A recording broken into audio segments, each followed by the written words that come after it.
Hey guys, it's Bobby Legs, and welcome to another episode of Bobby Legs Loves Watches, and welcome to a special unboxing. My buddy Jesus sent me a vintage Seiko Chrono, and the reason why the Guinot is out here is that after he saw my review, he was like, "I think there might be some similarities, especially with the hour numbers on your Guinot.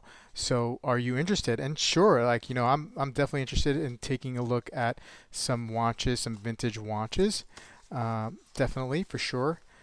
Now I don't know much about this watch, but ooh, and it came in a Spyderco.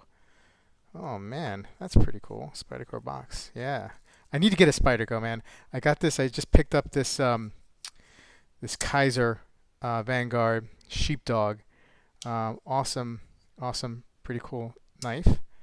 But I need to pick up a Spyderco. I'm starting to collect knives. I can't believe I'm saying that actually. So yeah, so let's take a look at this one. All right, yeah, holy cow. Okay, I could totally see some of the similarities. I mean, it's not an exact spot on type font, but it is darn close. Wow, this is a cool looking watch. Oh, wow, awesome bracelet here. Let me try that on.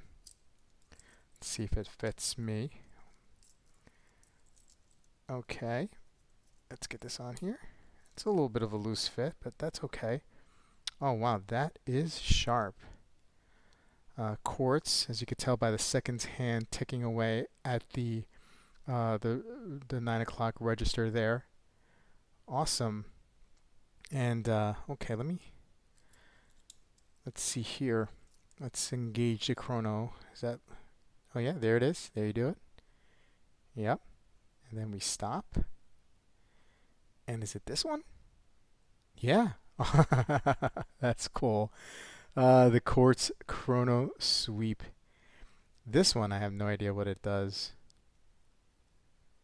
All right. Well, I have to look that up. Very, very, very cool. Made in Japan. Awesome. Well, yeah, look at the wave. Look at the tsunami wave. Like an older style tsunami wave. That is super, super cool. What a neat looking watch, man. Yeah, awesome. So, thanks, Jesus, for sending this in, and I will see what I can find out about it. I'm going to reach out to you and see what you know about it, and maybe I'll do a little review of it. That is really, really cool. Well, guys, thanks for checking out the video, and I'll see you at the next one.